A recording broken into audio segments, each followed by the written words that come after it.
Hey guys welcome to Vijay Academy YouTube channel रे आज आम डिस्कसन करवा +3 सेकेंड इयर थर्ड सेम उद्दिष्ट मेजर पेपर 5 रो यूनिट 3 नुह यूनिट 4 रो लॉन्ग क्वेश्चन या पूर्व आम समस्त यूनिट रो 1 मार्क 2 मार्क 3 मार्क क्वेश्चन आम डिस्कसन करूँ। तुम चाहिए प्लेलिस्ट रे देखिपार। लॉन्ग क्वेश्चन अच्छी आजाद हिंद फौज स्वाधीनता संग्राम एवं सुभाष चंद्र बोस को भूमिका विषय आलोचना कर। Discuss the freedom struggle of the Indian National Army and role of the Subhash Chandra Bose. या उत्तर आम लिखा भारतीय स्वाधीनता संग्राम झड़र इगल रूपे प्रतिभात होता नेताजी सुभाष चंद्र बोस से स्वर्गठार गोरेसी निजर मातृभूमि कांग्रेस बहु छाया तले न रही सशस्त्र संग्राम माध्यम स्वाधीनता हासिल कर स्वप्न देखी वीरत्वर पराकाष्ठ प्रदर्शन कर इंग्रेज सरकार आखि धूली दे द्वितीय विश्वयुद्ध समय बोस भारत परित्याग करते नाजी शक्ति सहित ताल मिलाई इंग्रेज कबल भारत को मुक्त कर प्रयास करते नेताजी सिंगापुर ठारे आजाद हिंद फौज बा भारतीय जातीय बाहिनी नेतृत्व नहीं दिल्ली चालो आह्वान दे कही नेताजी सुभाष चंद्र बोस इम्फाल कोहिमा अधिकार कर भारत भूमि में त्रिरंगा पताका उड़ाई इंग्रेज शक्ति को प्रत्यक्ष आह्वान देते से 1945 मसीह विमान दुर्घटना प्राणत्याग करने कथा प्रचारित होते मृत्यु एवं रहस्य हो रही मात्र जन्मभूमि बलिदान एवं प्रत्येक भारतीय अविस्मरणीय। तांकर जीवन देखा सुभाष चंद्र बोस ओडिशार कटक स्थित ओडिया बजार में 23 जनवरी 1897 मसीह जन्मग्रहण करते। रेवेन्सा कलेजिएट स्कूल प्रधान शिक्षक बेणी माधव दास बलिष्ठ दिग्दर्शन में से निजक जड़े आदर्श बालक रूपे गढ़ी तोली। कटकर कलेरा लगी समय निर्भीक समाज सेवा समस्त सहित पिता जानकीनाथ बोस को चकित कर। कलिकतार प्रेसिडेंसी कॉलेज अध्ययन कला बेले अरविंद घोष अग्निवर्षी लेखा प्रति आकर्षित होते सुभाष चंद्र बोस से 1920 आईसीएस परीक्षा कृतकार्य होते पक्षाघात कर देशमातृकार सेवा करने कांग्रेस जोगदे पक्षपात कर से देश मातृकार सेवा कर कांग्रेस जोगदे समय क्रमिक विकास सुभाष को नेतृत्व प्रति कांग्रेस समर्थन वृद्धि पाइला।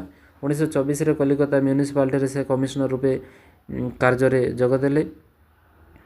प्रचलित नियम परिवर्तन कर इंग्रेज पदाधिकारी परिवर्ते गांधीजी मदन मोहन मालवीय आदि भारतीय नेता माने से स्वागत भाषण प्रदान नेताजी को स्वागत भाषण देवाई डाकुले फल बंदी करा इंग्रेज सरकार।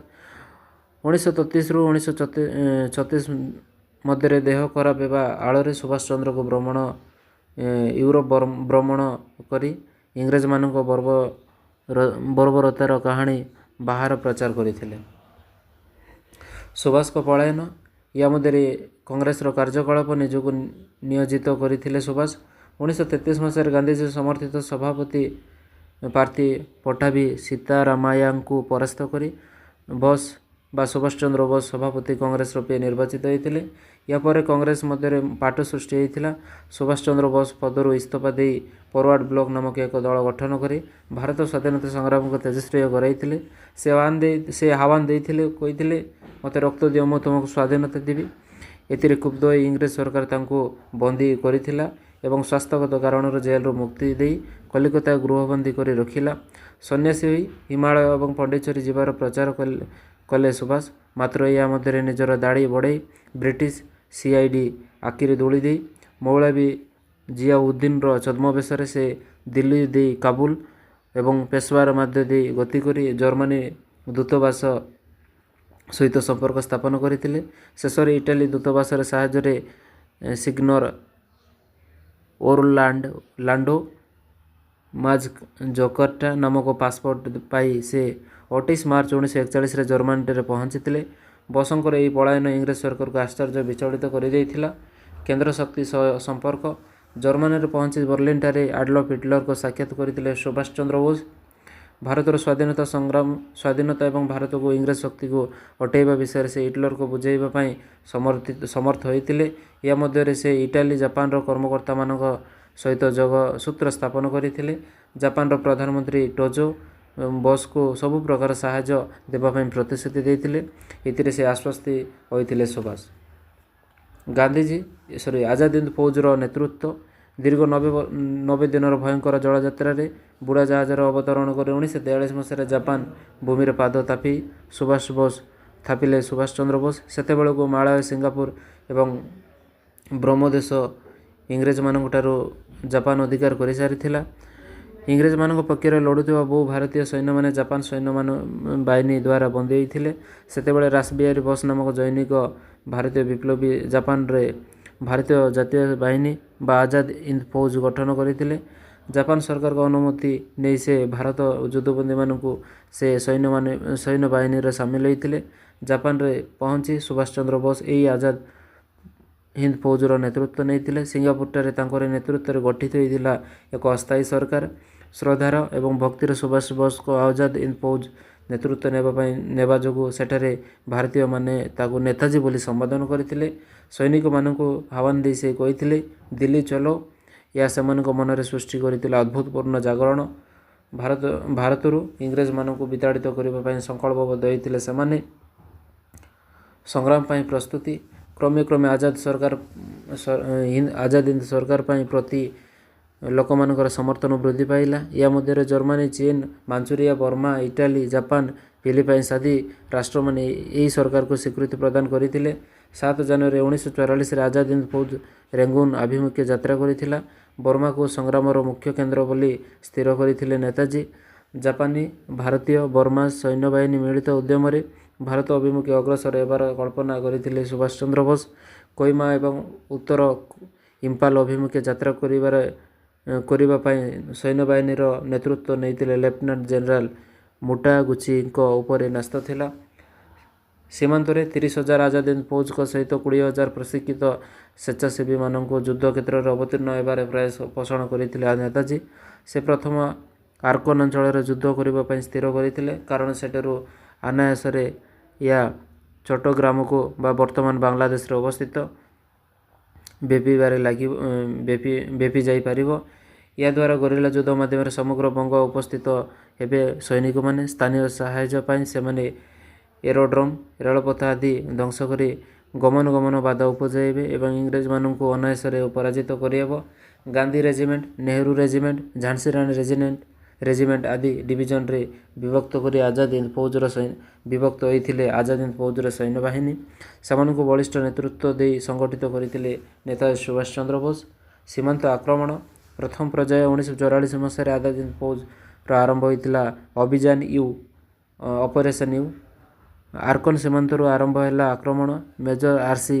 ରିତୁରୀଙ୍କ ଅଧିନାୟକତ୍ୱରେ ମୋଡ଼କ ଅଞ୍ଚଳରେ ଅଧିକୃତ ହୋଇଥିଲା ବ୍ରିଟିଶ ସୈନ୍ୟବାହିନୀର ଡିଭିଜନରେ କମାଣ୍ଡର ଜେନେରାଲ ଫ୍ରାଙ୍କ ମାର୍ସାବି ପରାଜିତ ହୋଇଥିଲେ। 6 ଏପ୍ରିଲ 1944ରେ କୋହିମା ଅଧିକୃତ ହୋଇଥିଲା। ଜିମାପୁର ଅଞ୍ଚଳ ଏବଂ ଇମ୍ଫାଲ ମଧ୍ୟରେ ସମସ୍ତ ରାସ୍ତା ଆଜାଦ ହିନ୍ଦ ଫୌଜ ଦ୍ୱାରା ଅଧିକୃତ ହୋଇଥିଲା। ଇମ୍ଫାଲରେ ପୋଡ଼ିଥିବା ତ୍ରିରଙ୍ଗା ପତାକା ଆଉ ବିପୁଳ ଉତ୍ସାହରେ ମାତି ଉଠିଥିଲେ ଆଜାଦ ହିନ୍ଦ ଫୌଜର ସୈନିକମାନେ। ଆଜାଦ ହିନ୍ଦ ଫୌଜର ସୁଭାଷ ବ୍ରିଗେଡ୍ ଆହୁରି ଆଗକୁ ଚାଲିବାର ପ୍ରୟାସ କରିଥିଲେ। ଜାପାନର ପରାଜୟ ମାତ୍ର ଭାଗ୍ୟଦେବୀ ସୁଭାଷଙ୍କ ପ୍ରତି ସୁପ୍ରସନ୍ନ ନଥିଲେ। ଜାପାନୀମାନେ ସେମାନଙ୍କର ଲଢୁଆ ବିମାନ ଭାରତ ଭୂମିରେ ଅଟକାଇ ନେଲେ, କାରଣ ସେମାନେ ଯୁଦ୍ଧର ପ୍ରତିକୂଳ ଅବସ୍ଥା ଭୋଗିବାକୁ ପଡ଼ୁଥିଲେ। ଏତିକିବେଳେ ଭାରତରୁ ଜାପାନୀ ଏବଂ ଆଜାଦ ହିନ୍ଦ ଫୌଜର ସୈନ୍ୟମାନେ ହଟିବାକୁ ଲାଗିଲେ। ଭାରତକୁ ମୁକ୍ତ କରିବାର ଅଭିପ୍ସା ଯୁଦ୍ଧ କରୁଥିବା 4,000ରୁ ଅଧିକ ସୈନ୍ୟ ମୃତ୍ୟୁବରଣ କରିଥିଲେ। 1945 ମସିହାରେ ଇଂରେଜମାନେ ପ୍ରବଳ ଭାବରେ ଆକ୍ରମଣ କରିଥିଲେ ଜାପାନୀମାନଙ୍କୁ। ଅବିଳମ୍ବେ ରେଗୁନ ଇଂରେଜମାନଙ୍କୁ କବଳିତ କରିଥିଲା। ଅନନ୍ୟୋପାୟ ହୋଇ 20,000 ଆଜାଦ ହିନ୍ଦ ଫୌଜର ଯବାନମାନେ ଆତ୍ମସମର୍ପଣ କରିଥିଲେ। ବ୍ୟାଙ୍କକ୍ ଅଭିମୁଖେ ଯାତ୍ରା ଏତିକିବେଳେ ସୁଭାଷ ଚନ୍ଦ୍ର ବୋଷ ସିଙ୍ଗାପୁରକୁ ପଳାୟନ କଲେ। ତା ପୂର୍ବରୁ ଆଜାଦ ହିନ୍ଦ ଫୌଜର ସୈନ୍ୟମାନେ ଉଦ୍ବୋଧନ ଦେଇ କହିଥିଲେ, ବନ୍ଧୁଗଣ, ଏହି ଘଡ଼ିସନ୍ଧି ମୁହୂର୍ତ୍ତରେ ଆମ ଦେଶର 80 କୋଟି ଜନତା ଆମମାନଙ୍କୁ ଚାହିଁ ରହୁଛନ୍ତି। ଦିଲ୍ଲୀ ପାଇଁ ରାସ୍ତା ଅନେକ, ମାତ୍ର ଦିଲ୍ଲୀ ଆମର ଏକମାତ୍ର ଲକ୍ଷ୍ୟ। ଭାରତକୁ ଦାସ କରି ରଖିବା ପାଇଁ ପୃଥିବୀର କୌଣସି ଶକ୍ତି ଜନ୍ମ ହୋଇନାହିଁ। ଭାରତ ନିଶ୍ଚୟ ସ୍ୱାଧୀନ ହେବ ଏବଂ ବହୁ ପୂର୍ବରୁ ହେବ। ସିଙ୍ଗାପୁରରୁ ନେତାଜୀ ବ୍ୟାଙ୍କକ୍ ଅଭିମୁଖେ 16 ଅଗଷ୍ଟ 1945 ମସିହାରେ ଯାତ୍ରା କରିଥିଲେ। ତାଙ୍କ ସହିତ ମେଜର ପ୍ରତିମ ସିଂ, ହବିଦୁର ହରମନ, କର୍ଣ୍ଣେଲ ଗୁଜରାଲ ସିଂ ଆଦି ଯାତ୍ରା କରିଥିଲେ। ସେ ରୁଷିଆ ଯାଇ ସେଠାରୁ ଇଂରେଜମାନଙ୍କ ବିରୋଧରେ ସଂଗ୍ରାମ ଚାଲୁ ରଖିବା ପାଇଁ ଭାବିଥିଲେ। ବ୍ୟାଙ୍କକ୍ ଠାରୁ ସାଇଗନ ଯାଇଥିଲେ ନେତାଜୀ। 17 ଅଗଷ୍ଟ 1945 ନେତାଜୀ ଏବଂ କର୍ଣ୍ଣେଲ ହବିବୁର ରହମାନ ସାଇଗନକୁ ତାଇପୋ ଅଭିମୁଖେ ଯାତ୍ରା କରିଥିଲେ। ସେତେବେଳକୁ ରୁଷିଆ ଅର୍ଥରେ ବନ୍ଦର ଅଧିକାର କରିସାରିଥିଲା। ତାଇପେରୁ 18 ଅଗଷ୍ଟ ବିମାନ ଦ୍ୱାରା ଅଭିମୁଖେ ଯାତ୍ରା କଲା। ସେଥିରୁ 9 ଜଣଙ୍କ ପାଇଁ ବସିବାର ବନ୍ଦୋବସ୍ତ ହେଲା। ମାତ୍ର 13 ଜଣ ବ୍ୟକ୍ତି ଆରୋହଣ କରିଥିଲେ ଏହି ବିମାନ। ଏହି ମାତ୍ରାଧିକ ଚାପ ଯୋଗୁଁ ବିମାନ ଉଡ଼ିଯିବାର ଅଳ୍ପ ସମୟ ପରେ ଏକ ପ୍ରଚଣ୍ଡ ଶବ୍ଦ କରି ତାଇପୋ ବିମାନ ଘାଟିରେ ଖସି ପଡ଼ିଥିଲା ଏବଂ ଜଳିଯାଇଥିଲା। କ୍ଷତାକ୍ତ ଅବସ୍ଥାରେ ନେତାଜୀଙ୍କୁ ଡାକ୍ତରଖାନାରେ ଭର୍ତ୍ତି କରାଯାଇଥିଲା। ମୃତ୍ୟୁ ପୂର୍ବରୁ ହବିବୁର ରହମାନଙ୍କୁ ସେ କହିଥିଲେ, ହବିଦ, ମୁଁ ଅନୁଭବ କରୁଛି ଯେ ଖୁବ୍ ଶୀଘ୍ର ମୁଁ ମରିଯିବି।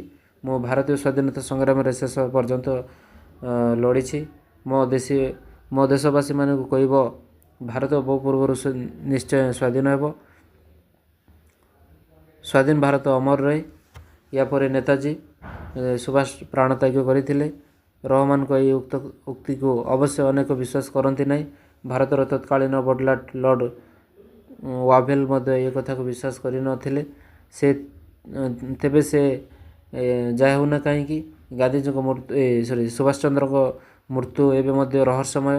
ଅବଶ୍ୟ 14 ମେ 1969ରେ ଭାରତ ସରକାର ସୁପ୍ରିମକୋର୍ଟରେ ଜଣେ ଅବସରପ୍ରାପ୍ତ ବିଚାରପତିଙ୍କ ମାଧ୍ୟମରେ ନେତାଜୀଙ୍କ ମୃତ୍ୟୁ ରହସ୍ୟ ଉଦ୍ଘାଟନ ପାଇଁ ଜଷ୍ଟିସ ମୁଖାର୍ଜୀ ଏନକ୍ୱାରୀ କମିଶନ ନିଯୁକ୍ତି କରିଥିଲେ। ଆଜାଦ ହିନ୍ଦ ସୈନ୍ୟମାନଙ୍କର ବିଚାର।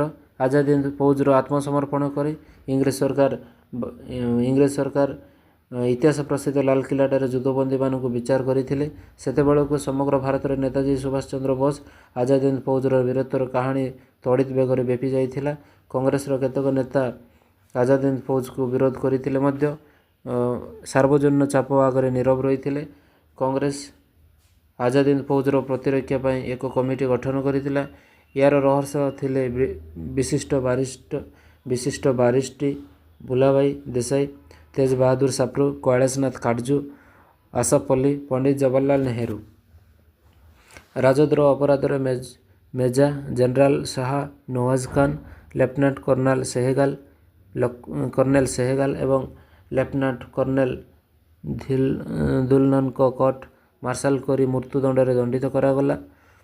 ଦେଶବ୍ୟାପୀ ଦେଖାଦେଲା ପ୍ରବଳ ପ୍ରତିକ୍ରିୟା। ଇଂରେଜମାନଙ୍କ ବିରୁଦ୍ଧରେ ଦେଶବାସୀ ଉତ୍କ୍ଷିପ୍ତ ହୋଇ ଉଠିଲେ। ଭୁଲାଭାଇ ଦେଶାଇ ଏବଂ ତେଜବାହାଦୁର ସାପ୍ରୁ ଦୃଢ଼ ପ୍ରତିବାଦ କଲେ ଏହି ବିଚାରରେ। ଦେଶର ଅଭୂତପୂର୍ଣ୍ଣ ଜନଜାଗରଣ ଯୋଗୁଁ ଇଂରେଜ ସରକାର ପ୍ରମୋଦ ଗଣିଲେ। ତେଣୁ ବାଧ୍ୟ ହୋଇ ସେମାନଙ୍କୁ ଖଲାସ କରିଦିଆଗଲା।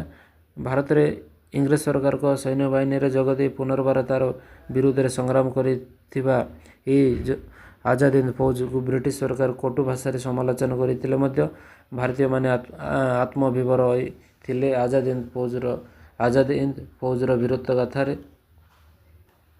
ଏହା ଥିଲା ସୁଭାଷ ଚନ୍ଦ୍ରଙ୍କ ବିଷୟରେ। ପରବର୍ତ୍ତୀ ସମୟରେ ଆମେ 10 ନମ୍ବର କ୍ୱେଶ୍ଚିନ୍ ଡିସ୍କସନ୍ କରିବା। ରହିଲି, ଧନ୍ୟବାଦ।